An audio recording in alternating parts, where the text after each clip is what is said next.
आपके साथ प्रीति सिंह। आज से बीजेपी में नवीन युग की शुरुआत हो गई है। दिल्ली में बीजेपी के मुख्यालय में भव्य कार्यक्रम में बीजेपी के राष्ट्रीय अध्यक्ष पद के लिए नितिन नवीन के नाम का औपचारिक ऐलान हुआ। नितिन नवीन के नाम का ऐलान के बाद प्रधानमंत्री मोदी से लेकर बीजेपी के तमाम दिग्गज नेताओं ने नितिन नवीन को बधाई और शुभकामनाएं दी है। पीएम मोदी ने नितिन नवीन के कामों की जमकर तारीफ की। पीएम मोदी ने कहा कि नितिन नवीन को जब जब जो जिम्मेदारी मिली उन्होंने बखूबी इसको निभाया। वहीं राजनीति में मिली इस बड़ी जिम्मेदारी की शुरुआत नितिन नवीन ने भक्ति के साथ की। नितिन नवीन की आज सुबह की शुरुआत भक्ति से हुई। दिल्ली में सबसे पहले नितिन नवीन झंडेवालान मंदिर पहुंचे, मां की पूजा के। फिर नितिन नवीन कनॉट प्लेस के हनुमान मंदिर में पूजा अर्चना करने पहुंचे, जिसके बाद बंगला साहिब गुरुद्वारे में नितिन नवीन ने मत्था टेका। तो नितिन नवीन का सफर और सफलता दोनों का जिक्र हुआ। पीएम नरेंद्र मोदी ने तारीफ की। उन्होंने कहा कि जो जिम्मेदारी अब तक दी गई है बखूबी निभाया है नितिन नवीन ने, और यही वजह है कि पार्टी ने देखिए एक बहुत बड़ी जिम्मेदारी नितिन नवीन को सौंपी है।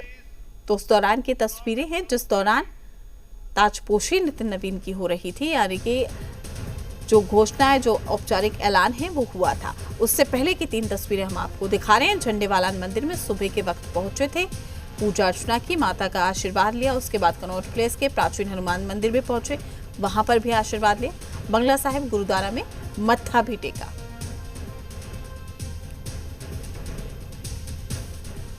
तो तस्वीर अपने आप में बेहद खास है, चूंकि आज से एक नई पारी की शुरुआत नितिन नवीन करने जा रहे हैं। लेकिन उससे पहले उन्होंने भक्ति आस्था के साथ आशीर्वाद लिया, भगवान का आशीर्वाद, माता रानी का सबसे पहले आशीर्वाद लेने के लिए पहुंचे, फिर हनुमान जी के मंदिर और उसके बाद गुरुद्वारे।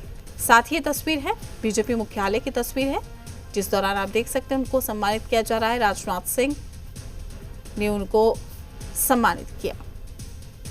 माननीय नितिन नवीन जी को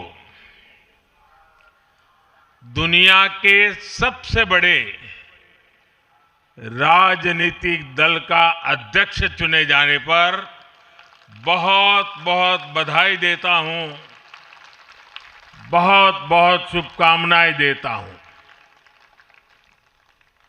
बीते कई महीनों से संगठन पर्व यानी कि पार्टी का छोटी सी इकाई से लेकर के राष्ट्रीय अध्यक्ष चुनने की एक व्यापक प्रक्रिया 100% लोकतंत्र तरीके से भारतीय जनता पार्टी के संविधान के स्पिरिट को और उसमें बताई गई हर बात को ध्यान में रख करके लगातार चल रही थी। आज उसका विधि पूर्वक समापन हुआ है।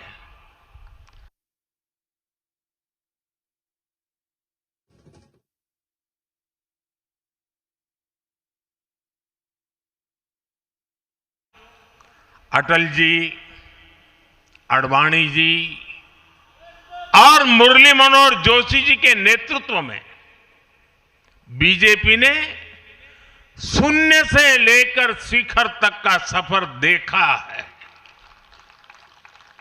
इस सदी में वेंकैया नायडू जी और नितिन गडकरी जी सहित हमारे कई वरिष्ठ साथियों ने संगठन को विस्तार दिया है। राजनाथ जी के नेतृत्व में पहली बार बीजेपी ने अपने दम पर पूर्ण बहुमत हासिल किया। फिर अमित भाई के नेतृत्व में देश के अनेक राज्यों में भाजपा की सरकारें बनी। लगातार दूसरी बार केंद्र में बीजेपी की सरकार बनी। फिर जेपी नड्डा जी के नेतृत्व में भाजपा पंचायत से लेकर पार्लियामेंट तक और सशक्त हुई। आज का क्षण मेरे लिए संकल्प का क्षण है।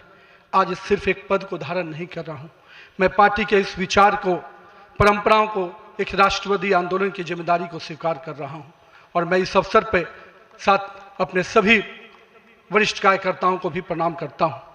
साथियों, हम लोगों ने देखा है श्यामा प्रसाद मुखर्जी जी का प्रखर राष्ट्रवाद किस प्रकार से हमारे हर कार्यकर्ताओं के मन में बसा हुआ है। पंडित दीनदयाल जी के उपाध्याय के अंत्योदय और माननीय स्वर्गीय अपने सदैव भारत रत्न अटल बिहारी वाजपेयी जी का सुशासन की राजनीति, आज माननीय प्रधानमंत्री जी उसको आत्मसात करते हुए विकसित भारत की परिकल्पना हम सबके सामने रखी है और आज 140 करोड़ भारतवासी अपने आप को इस विकसित भारत के सपने के साथ जोड़कर देश को आगे बढ़ाने में लगा है। मैं इसके लिए तहे दिल से माननीय प्रधानमंत्री जी का आभार व्यक्त करता हूं। बीजेपी के राष्ट्रीय अध्यक्ष के तौर पर नितिन